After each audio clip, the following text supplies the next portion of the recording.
The 16th anniversary is coming to the Lord of the Rings Online, and along with that, we have Update 35.1 to look at today. The anniversary event starts 10 a.m. Eastern on Thursday, April 20th, and runs through May 11th. And as usual, along with the anniversary, we get the yearly gifts, which this year they are up to 16 years. So if you have played the game that long, you can get the 16-year gift box, which looks like it includes for the free peoples, your regular characters, some fireworks, and of course the new portrait frame, as well as an Illuminator title. Seems like they're going with a light theme, essentially. And the monster players also get some things a little bit less light with violent explosion fireworks and extinguisher. Those actually sound pretty fun and fitting for your monster players. So to get these, you'll basically have to log in between when the anniversary event starts and basically before anniversary time next year. But perhaps more excitingly, we have a lot of new stuff coming in Update 35.1. Notably, we do have the new raid, which is actually coming soon, even though it's being sort of released in this patch but not open, but also some huge changes to character customization for at least the Race of Man race. So we'll dive a little bit into that, as well as some minor class changes and just some other general updates that are coming. So first off, the new customization options for the Race of Man, so your human characters, there are a whole lot of new sliders for how you can change your character's appearance. You also have some new and more universal options for your character no matter their gender, which does include some hair and beard styles. And along with that, you just have more general control over your character's body proportions. So importantly, for already existing Race of Man characters, you will have some updated quality textures. This is basically like the LOTRO remaster that we have seen with other areas in the game applied to a character model, but the overall look of them should still be pretty similar to what they were before. But if you do want to change and check out the new options for your existing character, you can just go to a barber and see what is available. And then of course, when you make a new character, you can check these options out. Stay tuned for a more detailed dive into this when the update actually comes out and we can check these out. That said, I should point out there are quite a few bugs with the new Race of Man update that were actually present in beta. That's why I'm actually partially surprised the update is already coming out, but it makes sense they wanted to get it out for the 16th anniversary, but that does mean there are a number of issues that you might run into with the new avatars that again were found in beta, and because that was a week ago, probably didn't have time to fix just about anything on that list. Still, it's super exciting to have new customization options, and I'm excited to actually check it out because, as you all probably noticed, I've been super busy the past couple weeks and haven't been able to make as many videos and even update videos as I would like, and I never got a chance to check that out in the beta.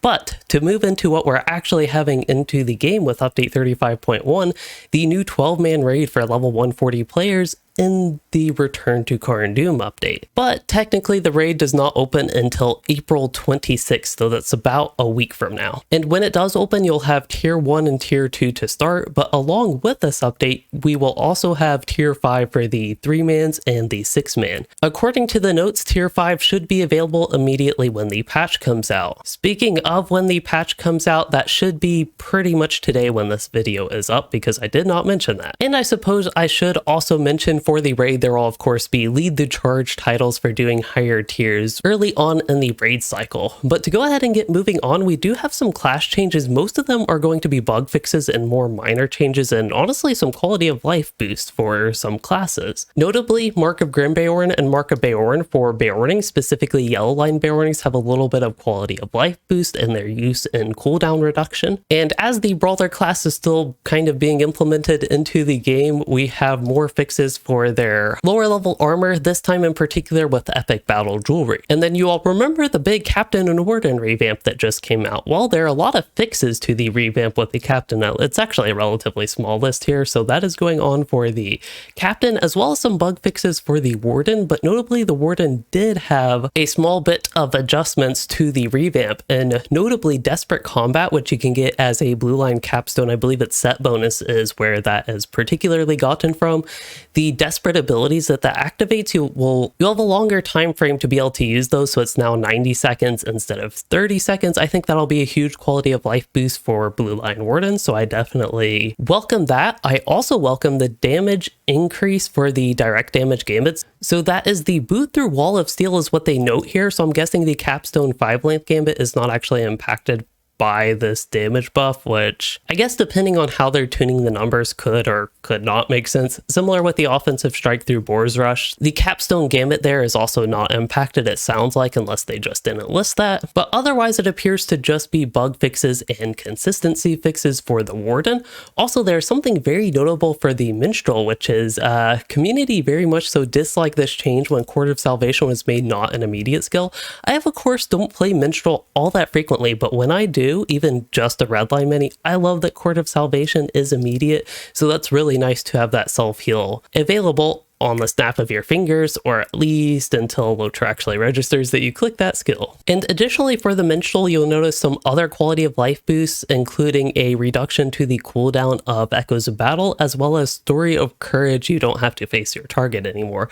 I actually like that for a lot of abilities. I know it can make sense from a roleplay and immersion perspective that you have to face your target for a lot of things, but when you don't necessarily have to, especially with maybe audio-based abilities, it's really nice quality of life to not have to bother facing your enemy. Or I guess your ally in the case of a minstrel healer here. And it's time for a cat break, I suppose. The cat is watching me pet her through my OBS preview window of this recording.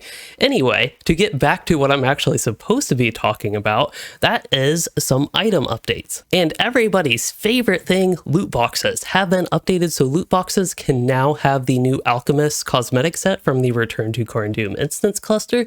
And when Myrtle Mint, the rotating Figments of Splendor vendor, is available, you'll be able to barter for the Alchemist items for your Figments. That's probably what I'm going to do as soon as Myrtle Mint comes up, because I do actually kind of like that cosmetic set. And the loot boxes now contain a Rust Corgi, and if you're more interested in the useful or impactful for your gameplay stuff for the loot boxes, they can now include the Delving Adventurers Vivid Essence boxes, as well as, of course, the item level of the items in there have been increased from 478 to 480 at a base level. And along with this update, you might notice that the curator now has some of the old cosmetics that were available for Myrtle Mint. And for people running the new 6-man that came with update 35, that is Sagroth Lair of Vermin, it is very welcome to finally have this fix where shields have basically been fixed, it looks like. I will point out, first of all, for me, Warden shields will now actually drop in all tiers.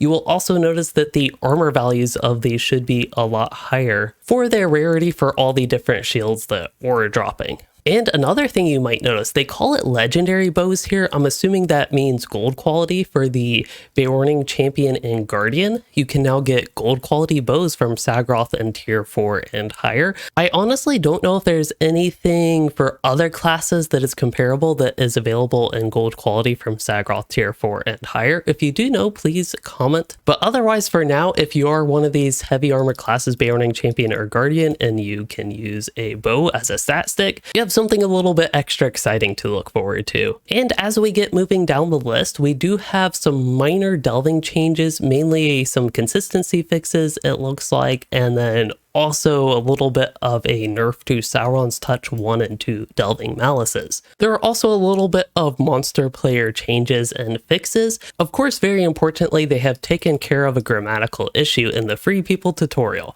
But anyway, moving on to pets here. Something you might be aware of in LOTRO is that pets can tank with their taunts, even if they don't necessarily survive that well. So it looks like Standing Stone Games is starting to perhaps address some of those issues with having pets be able to tank group content especially. So the taunts will no longer apply threat catch-up. They will still be a force taunt ability, but what I assume they are referring to with threat catch-up is actually the copy and multiplier threat mechanic when you use a force taunt, that essentially when you use a force taunt, you are moved up to the top of the threat list of the enemy. And with this, you will not necessarily, or the pets will not necessarily be moved up to the top of the threat list, but you will still have the force taunt for whatever the duration of the taunt is. I assume it would be 5 seconds with the pets, but I'm honestly not 100% sure. But really, this line just makes me think of what they might be planning in the future to actually address some pet issues in the game. I would love to see some pretty big adjustments to just the general way pets work, especially for lore masters, not to discount captains and their heralds, but I really think lore master pets could use a pretty solid rework, to be honest, to at least work with how I envision they could be. Anyway, let's go ahead and get moving on to their quest and instances section. And we have some general quality of life changes with you being able to actually leave the instance through the instance portal. That is always enjoyable instead of having to right click your portrait and take all that time. But also some bug fixes, it looks like. And hey, it looks like they fixed Tharascar the Vile Apothecary Tier 4, so not only will Tier 5 be available, but hey, we'll have Tier 4 now. Also, as much as I personally dislike the Scions mechanic is one of the many reasons I don't necessarily like to push high tier content at LOTRO, even if I actually like the high difficulty, I do find it hilarious that the Vile Tanks and the Vile Apothecary could become Scions. You know, that never would have been an issue if Scions were just deleted from the game. But that aside, we have some class item updates to have stats that actually better fit the class that the items are for from the Sagroth Lair of Vermin 6-man drops. And then in line with some work that Standing Stone Games has done for actually quite a while now, they're putting level caps on some old raid armor. Oh, one thing I meant to mention this, but forgot to mention with the Race of Man avatar update is that you can actually not go back to the old version. Like now you can actually check between old and new version. New version, of course, being probably like 3, 4, 5, maybe even longer ago that they added a series of updated models for each of the races. But I think that will be good to just have a consistent and single choice of like what style of avatar you use moving forward. So everybody is updated to the new, higher quality, more modern version. And then the general changes where Standing Stone Games really likes to sneak some actually pretty important things sometimes, and we actually do have that today. So some people might notice a little bit of changes to the shadows on water effects, so it now only apply to water debris layers, so that's like algae, sea foam is a couple examples they have here, and not the water itself. I know I have seen a lot, or at least a few people complaining about that. We also have some changes to ocean water in Belphilus and Pelagear. I wonder what they were doing there. But last and definitely not least, a big win for the LOTRO community who had some very significant pushback on the mob updates that came in 35.0.1, I think. I really wanted to do a video on that, but with being so busy the past couple weeks, I never got around to it.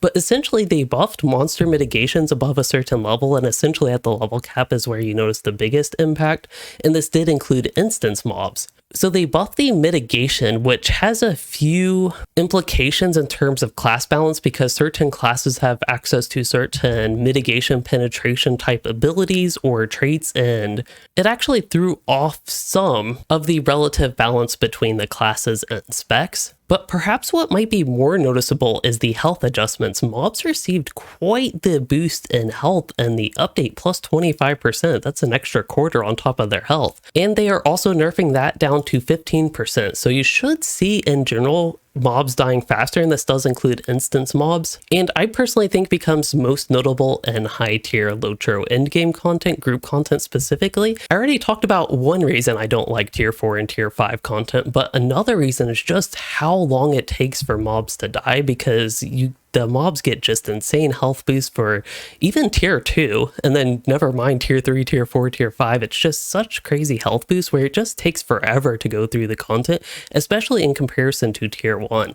Again, I actually like the added difficulty with these higher tiers, but it just takes so much longer. And honestly, update 35.0.1 just made it worse, and that update in combination with some of the mechanics in Sagroth Lair of Vermin really made me start disliking that instance. I already wasn't the biggest fan of it just based on my initial couple runs, and honestly now I'm a little bit sick of it and might not want to return for a very long few months. But perhaps what update 35.1 could do is actually motivate me to try it again with some of these nerfs.